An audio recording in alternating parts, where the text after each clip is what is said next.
When we talk about overcoming adversity and ensuring equal opportunity, perhaps there is no better leader that personifies these values than Donna Brazile. She has devoted her life to working for progressive change, responsible governance, and the advancement of all people. Donna served twice as interim chairperson of the Democratic National Committee. She was the first Black American woman to direct a major presidential campaign. She was instrumental in establishing the Martin Luther King federal holiday, and she's also a New York Times best-selling author.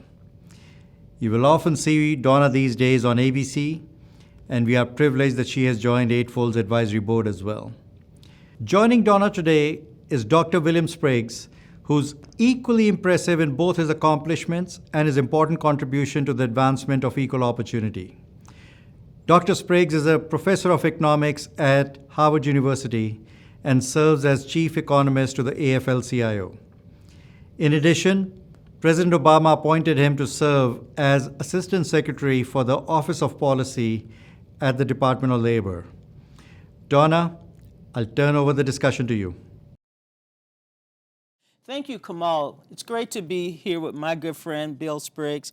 Bill, I've learned so much from you over the years. We first met years ago when you worked with the National Urban League. Of course, you're a proud graduate. You received your PhD and master's from the University of Wisconsin. You have served as the chair of the Howard University Economics Department. You're now a tenured professor at Howard University. You're the chief economist at the AFL-CIO.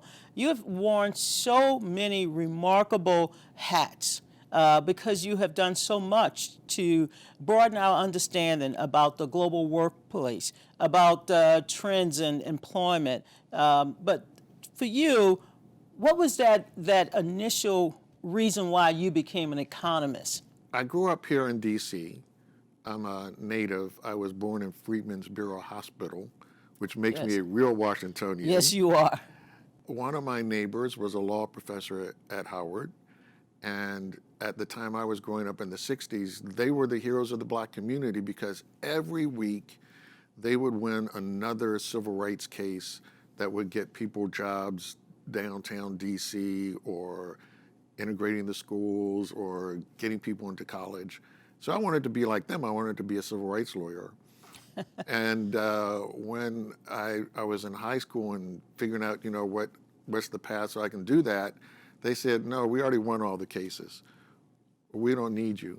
We need economists because the issues we can't solve are the economic issues. So they sort of insisted that, no, you can't do You can't be a lawyer. You can't be a lawyer because we don't need you. But you can be an economist. Yeah. So let's talk about the need for equity and opportunity, especially now. We know that this pandemic has displaced so many people from the workplace. We know that Black unemployment is still quite high. We know that non-traditional workers are still struggling. I call them non-traditional because, during the pandemic, we learned who was essential and who could stay home. Your recent column in the New York Times really gave us some insights. So how do we expand and make what I like to refer to, make this a future-ready economy? How do we get people prepared for the jobs of the 21st century? Well, one way, of course, is that we have to create the jobs, and that's why President Biden has his both jobs plan and family plan, which really are one thing, to create the necessary investments so we have the infrastructure to get people to those jobs. We did that throughout the 20th century, and people forget that. But this time we have to do it with equity in mind. So if you think about the huge revolution that took place at the beginning of the 20th century, radio, automobiles, movies, X-ray technicians, airplane pilots, none of these things existed. And yet we knew we had to have people who could produce with this new technology. We went from 8th grade to 12th grade as public education, knowing the workforce for the 20th century couldn't look like the educated workforce of the 19th century. That's right. Then coming back from World War II, the world was introduced to rockets and to atomic energy. And once again, it was clear, you're not going to do that with high school educated people. Half the college students in 1946 were in college for free because they were on the GI Bill. That was half the college students in the country.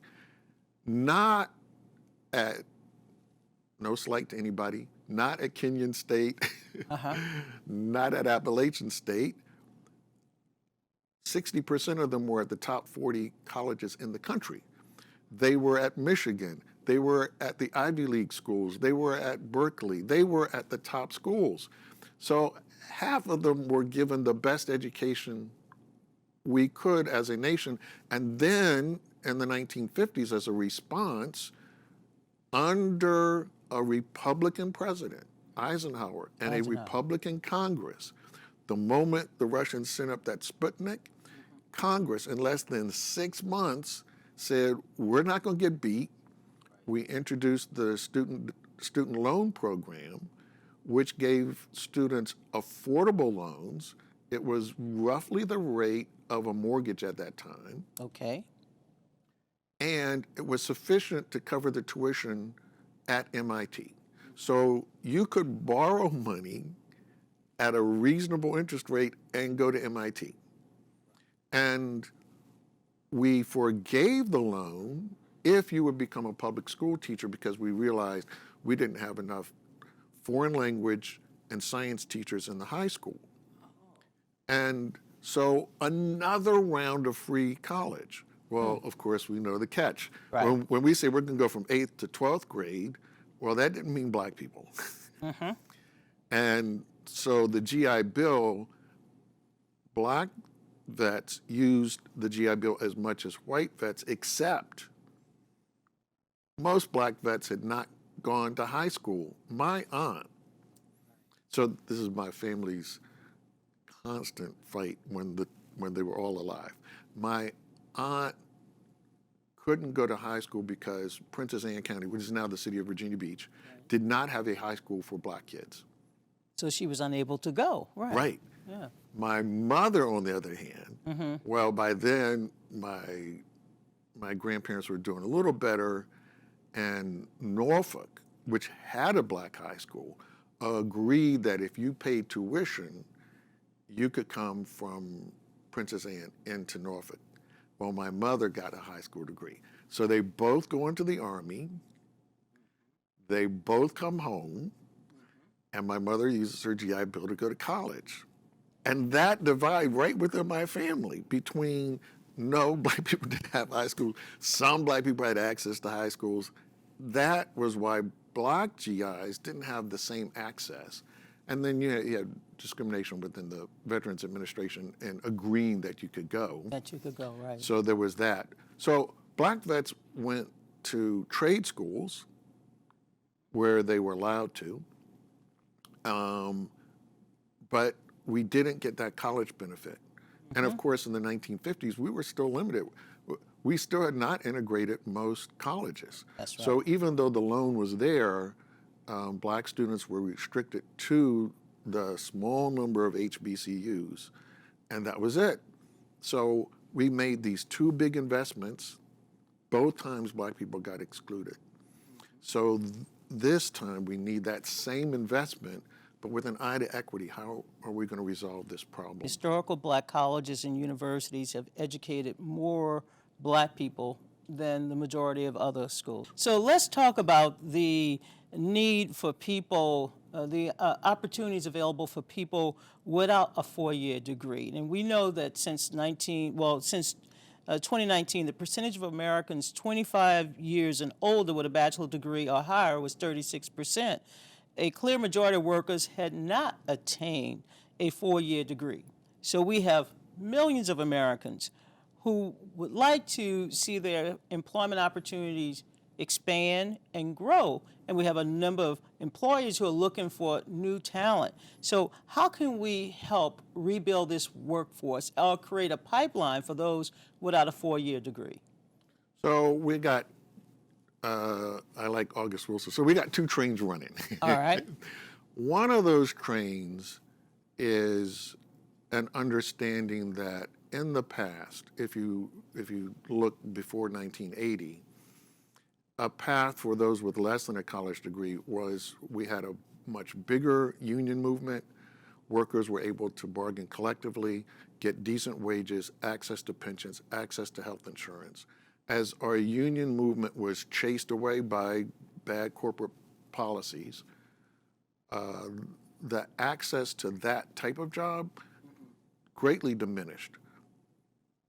The advantage when we had unions and this higher union density is that it was a pathway for black workers as well.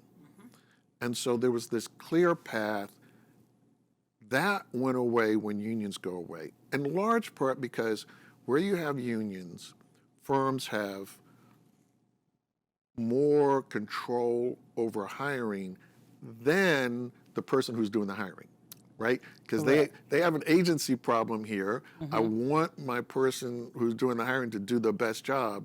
Well, if you have unions, you have real strict rules about who gets hired and who gets promoted. There are clear pathways that everybody recognizes. You get your seniority, you get this job, you bid on that job. Far more egalitarian, no secret doors.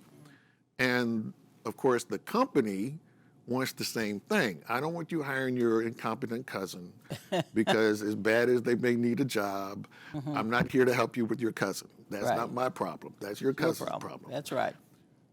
But unions go away, these kind of hiring rules go away, these ladders go away, and we begin to see this breakaway, both in terms of those workers getting decent jobs and access for black workers to decent jobs when they don't have the college degree.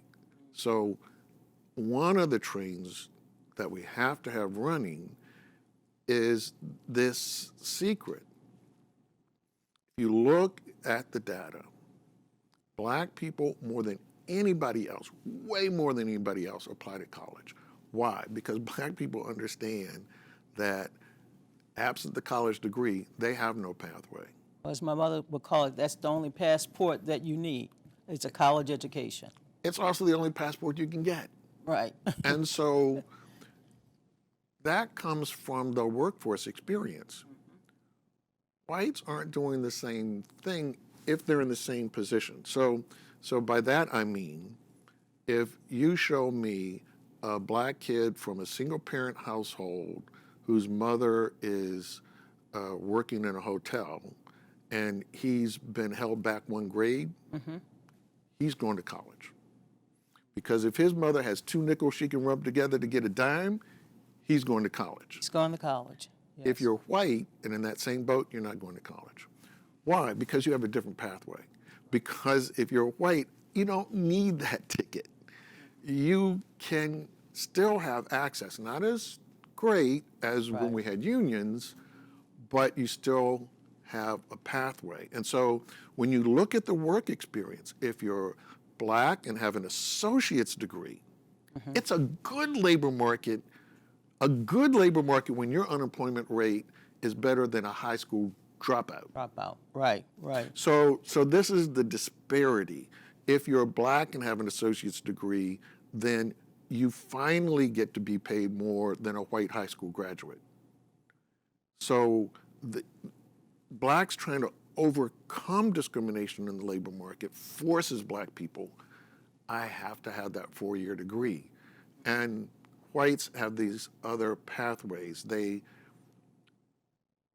can take advantage of job networks. They can take advantage of people giving them the benefit of the doubt to get placed in positions and to rise up that black people really tend not to have. So let's talk about the displacement caused by COVID-19 and these workers in particular. What kind of dislocation was experienced by these workers over the last year? I mean, many of them left the workforce. Some of them are struggling to get back, but there are still many more that perhaps are not ready to go back yet. And what's happening? What's happening out there now with the workforce?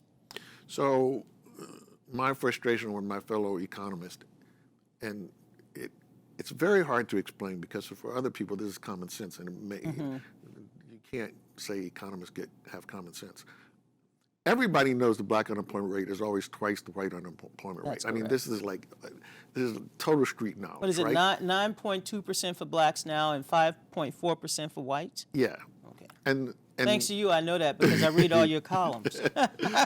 and it's on its way to where, it really would be 2 to 1 because the Yeah. white rate is still falling faster than the black rate. Economists don't get that. To economists, when you bring up this 2 to 1, they just look at you like, why are you? And they're like, because we've got 50 years of data, and every month you can set your watch. Right. It's 2 to 1. If next month the unemployment rate falls, it fell for black people. If next month it goes up for black people. Not just it goes up, not just it goes down so it's 2 to 1. It goes up, so it's 2 to 1. And that 50-year period, black people have gone from a lot of high school dropouts being in the labor force because you had the older workers who were still coming along when there weren't black high schools, to where today the majority of black workers have some education beyond high school. Okay. Dropouts are the minority. It's still 2 to 1. Even with this massive change in relative educational attainment.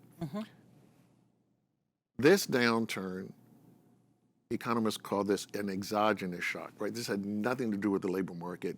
This had nothing to do with anything. We suddenly had an illness that we had to fight, and we had to shut down a whole segment of the economy.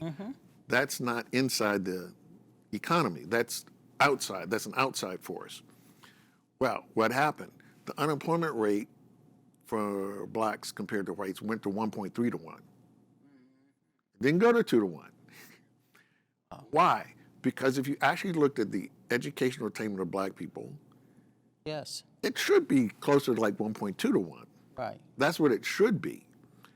And then lo and behold, despite the fact that they don't think 2 to 1 is a thing, even though blacks didn't lose more jobs than anybody else, we lost jobs about the same rate that white women did because the sectors that were hurt, the service sectors, were female-dominated jobs. And Hispanic workers, of course, were hit the hardest because overwhelmingly these were the industries where Latinos work. Black recovery from this has been so that 1.3 is on its way back to 2 to 1. 2 to 1. And this is all because within the labor market, employers, I believe consciously, Okay. don't hire black folks first. When they see a swell of applications and they see white applications appear, this is the time to gobble up the workers they would prefer. Now, after we've got everybody we want, I'll look at your resume. I see. You're next in line. You're next in line. And unfortunately, the labor market doesn't work the way you might think, right? Like at a movie theater, hey, I've been in line ahead of you. Don't skip line. Well, the labor market works the exact opposite. If I get to the line, I show up at the front. I don't show up at the back. So the problem is that if you've been in line, you keep being pushed back in the line. So how do we stop this gap from increasing? Because you just said a mouthful. I mean, it doesn't go away. 50 years and it's still 2 to 1. So how do we tackle this to close this gap? So we finally have to be serious about fighting discrimination. The days of give black people more education, give them more training, that we did that. Okay. That's been the experiment.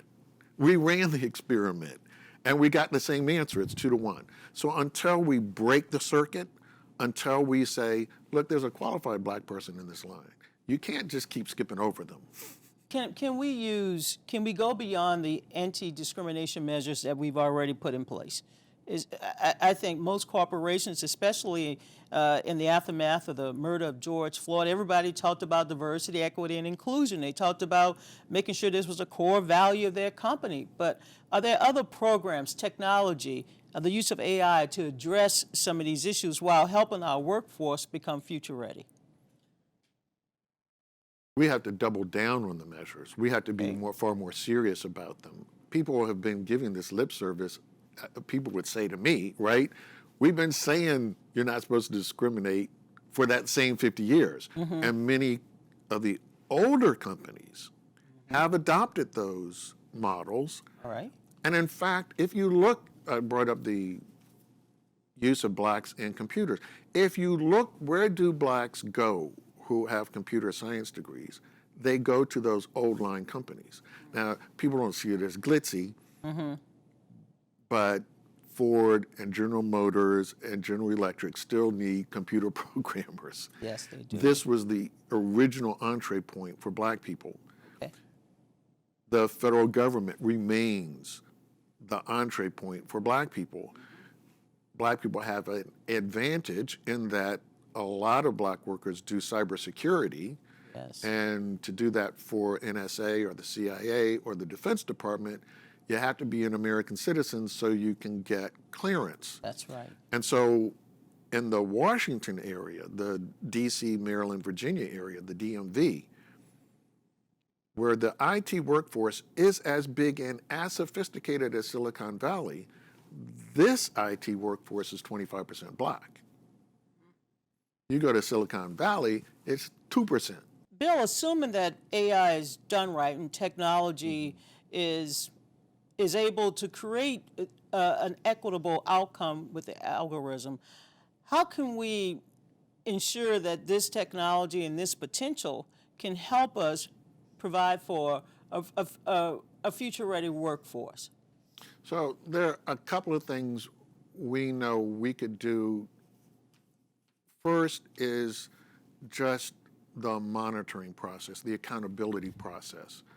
And it gets back to what I was saying about agency. Companies want to make sure that at the point person who's doing the actual hiring, I'm getting a fair outcome. We do that crudely now.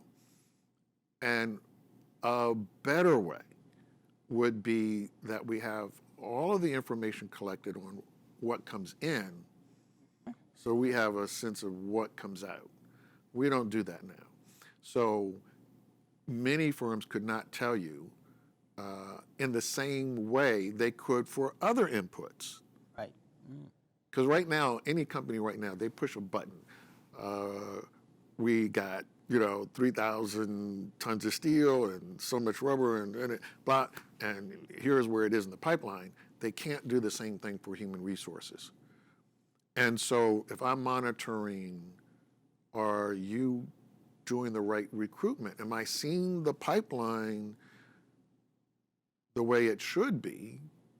I don't really know.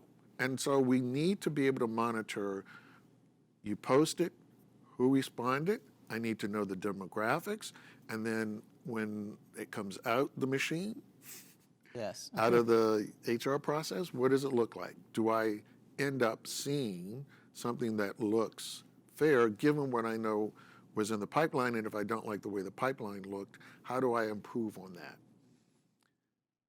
It also... So you can adapt these technologies to ensure that there's no biases. Exactly, in the same way you would do other inputs, but this is a vital input because it's your workers, and you should be paying attention to that.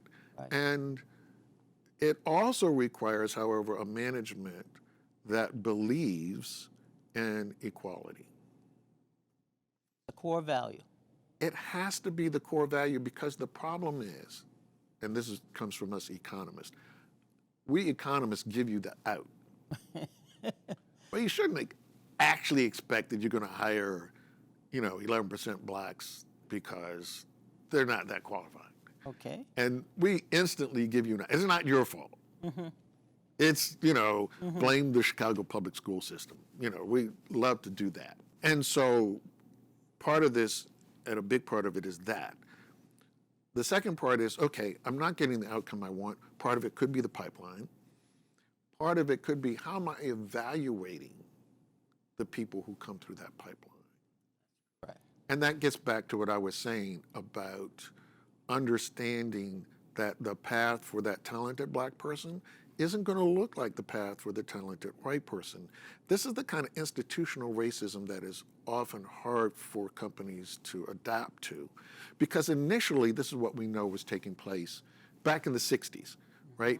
In the 60s, well, we always got people here at Goldman Sachs from Harvard, and so we went to Harvard to look for black people to be at Goldman Sachs. Okay, Harvard's turning out 8 black people. So That's not going to work. this is not going to work. Yeah.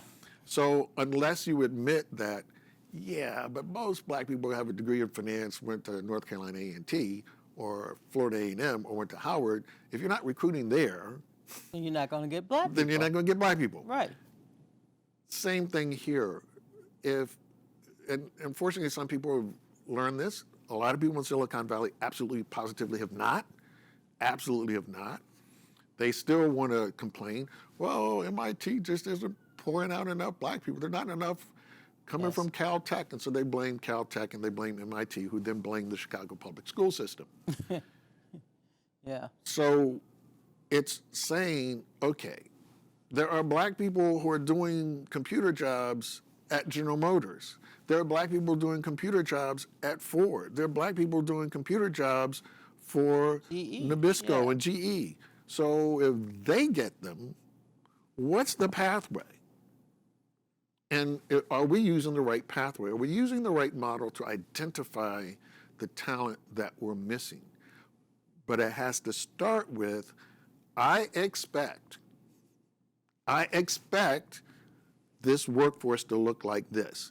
If you give me a different answer, that means you're doing the algorithm wrong.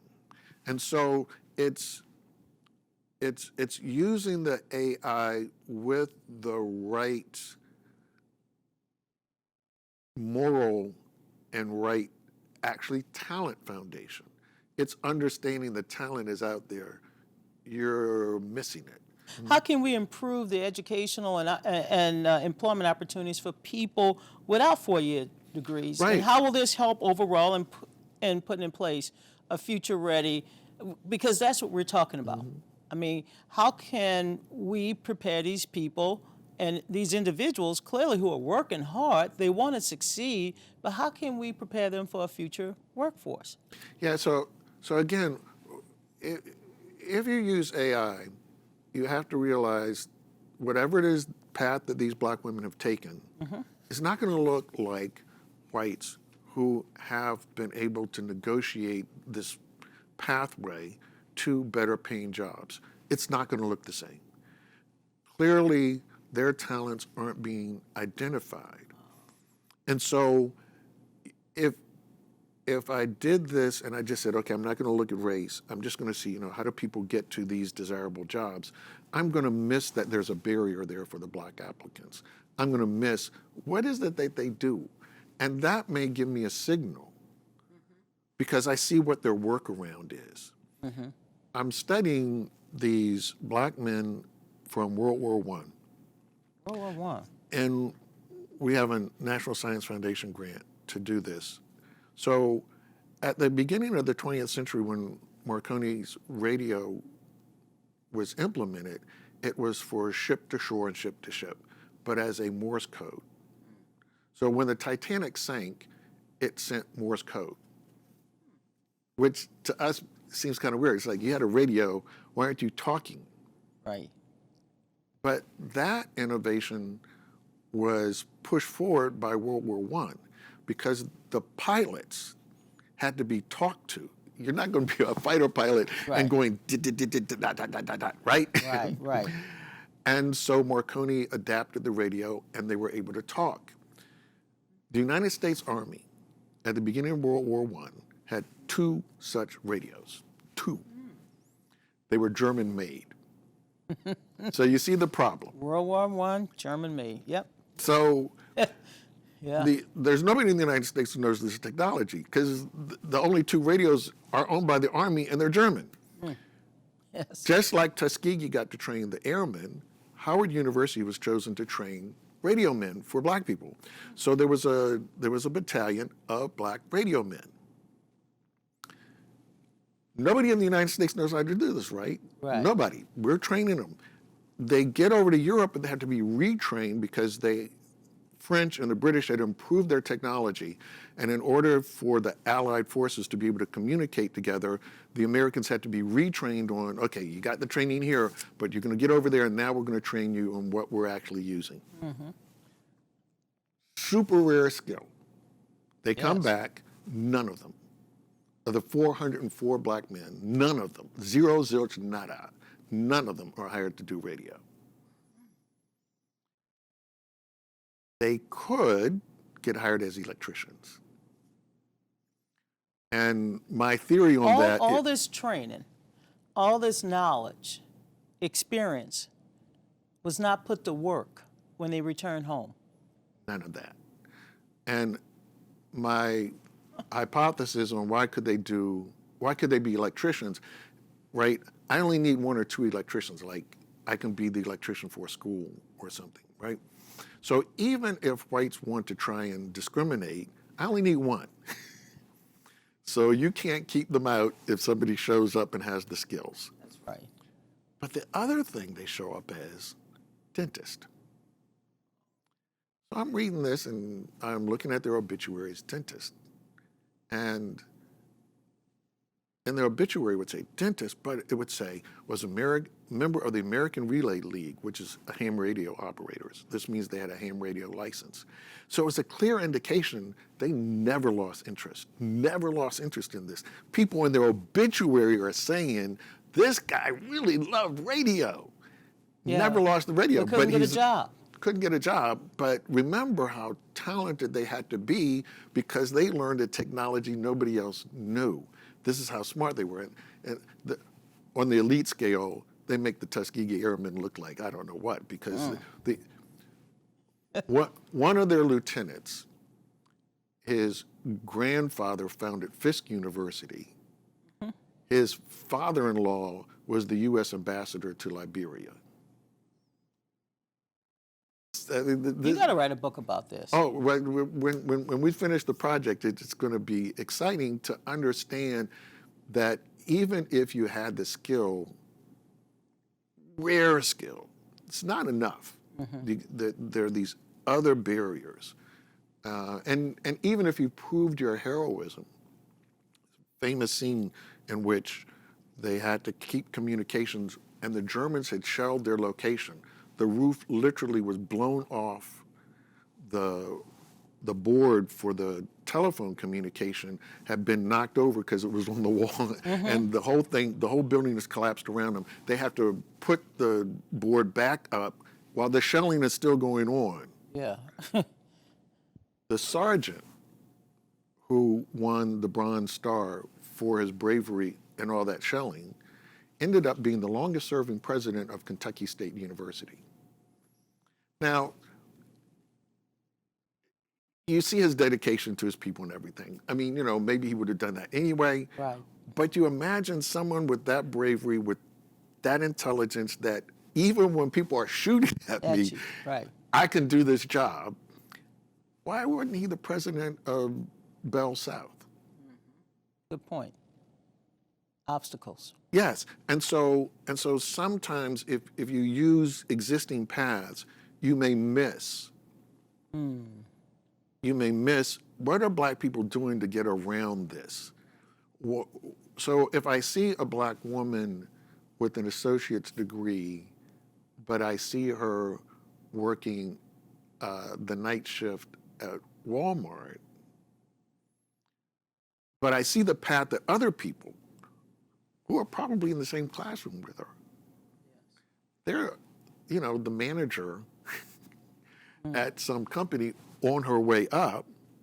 See, I might miss that. I might not understand that, no, she isn't the least talented in this pool, and the pathway really was the path that I observed this success story. Right. And so you have to be careful because the model has to be able to incorporate. Black people are doing something to get around it. Yes. And you may see them concentrate Okay. in other areas that you are not quite getting. Where was the real path? where was this train really headed? And can we rebound after this current crisis? Yes, I think if we use our technological ability for the good. That's good. But it has to be with that intentionality. It has to be with that knowledge that I'm not going to see the same path for blacks because they are discriminated against. There are going to be spells of unemployment. There are going to be long spells of unemployment. And if, like what happened during the Great Recession, in the Great Recession that we had, anybody unemployed more than 26 weeks, the computer automatically spit them out. We know this because we were working, or a group of us, a group of economists were working for the Equal Employment Opportunity Commission. I was at the Department of Labor at the time, and we're trying to— Assistant Secretary of Department of Labor under the Obama administration. Yes, for policy. And so we're trying to figure out, what could OFCCP, the Office of Federal Contract Compliance, do to make sure there wasn't discrimination among the federal contract workforce and EEOC, generally speaking. And a grad student studying under a professor at MIT had sent the resumes out at night, because that's how grad students work. They go to class, do their work, and then they do their RA work. He sends out the resumes at 11:30 at night. Midnight, he gets a response. 30 minutes later, he gets a response, rejected.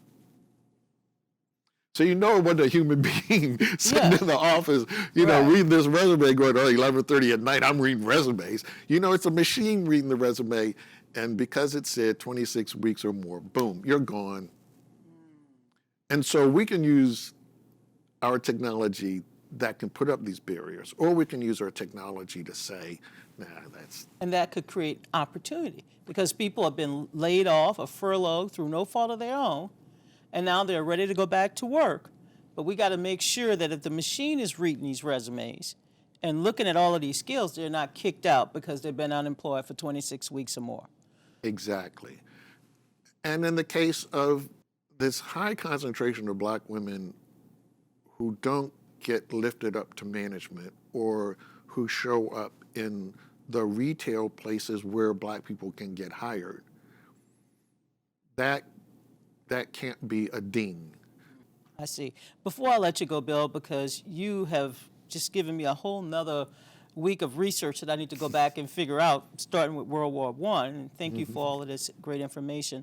What does the unemployment situation look like going forward for these people? We want to make sure that we can equip and bring forward another, what I call another layer of this future-ready workforce. You talked about 2 trains. With long-term unemployment, and I read that in your column, the Great Resignation, people looking to switch jobs, and of course, the aging of our workforce, and with hybrid work arrangements, where do we go from here? I hope we don't repeat the past and continue to discriminate against the long-term unemployed. For most people, the sense of fairness is, I was in line first. I get the job first. Right. This idea that it's the flavor of the month. Oh, you just finished high school. I want you. And the experienced worker who is standing in line is going, time out. Right. Yeah. I've been sitting here for 4 months, 5 months. And unfortunately, in many of their cases, because this pandemic has gone on so long, we know for almost a year. I've been waiting my turn. I'm hoping that we don't delay the recovery by skipping over these folks. And that scarring is real. It permanently changes their career path, their earnings path, their life chances. And we saw that coming out of the Great Recession. It took so long for the black labor force to really recover. It really wasn't until 2013 where the labor market for black workers finally got healthy enough that you saw black labor force participation pick back up. And it did so like a rocket. So from 2013 to 2019, black labor force participation was much steeper than for whites, and black women once again went back to having a higher share employed than white women, even though black women have twice the unemployment rate for white women. Black women are in the labor force with much greater force. They have a much higher labor force participation than white women. So there's so many of them looking for jobs, even though they don't succeed at getting them at the same rate. You still end up with more of them employed, a higher share of them employed than among white women. And a lot of policymakers, right, had written off women. They had said, oh, they're never coming back to labor force from the Great Recession. We didn't put in place, well, how do you get them back? And coming out of this, that will be more important because, as you pointed out, we're back to female labor force participation rates from 1988. 1988. And from 88 to 2000, there was this steep climb. We continue to have women increase labor force participation from the 60s all the way to 2000. And so we're pushed beyond the peak, back down the hill. We can't do that as a nation. We cannot do that as a nation. Right Especially now, with females being half of the population, the majority of college graduates are women, and yet we're going back through almost 3 decades. yes. This pandemic. And as you mentioned, our population is aging, on top of which we lost a lot of people. Yeah, yeah. We lost well over 650,000 Americans to this disease. Life expectancy dropped in the United States because of it. And of course, immigration has been on hold. So our only path forward is you're going to have to increase labor force participation because the wind we had behind our back with immigration pumping up American labor force growth, that isn't going to do it. And we're going to have to do what all of our competitors have done, which is get women's labor force participation rate up. And at the beginning of the 1990s, we were the dominant nation when it came to women's labor force participation. Everybody understood this was really vital. We have been surpassed by Germany. We have been surpassed by Japan. Both countries where people believed, well, you can't beat the Americans Right. because That's right. this is in the culture of Germany. It's in the culture of Japan. Women don't work. They've organized their societies. Women don't work. And yet they've surpassed us. And we've done none of the investments. This is why President Biden's, he's calling it the family plan, but this is really the infrastructure plan. The infrastructure is, how do I get people to work? And if you want women to go to work, that means you have to do the care economy. You have to figure out who's taking care of the elderly, who's taking care of kids at home. That's right. And if you don't solve that, you can't solve their pathway to work. If you don't help women get skills, you don't give them a pathway to work. So all of these things have to be part of the formula. We do zero of it. Zero. That's why we're number 6 of the 7 leading economies. In the world. In the world, we're number 6. And that is not sustainable. Well, Bill, I want to thank you for joining us today. This has been an excellent conversation, the need for equity and opportunity in creating this future-ready workforce. As always, you're brilliant. Your insights are beyond my comprehension as a non-economist, but you allow people like me to go out and talk about this policy in ways that I think will help the American people understand how important it is that we prepare a workforce for the future. So thank you so much.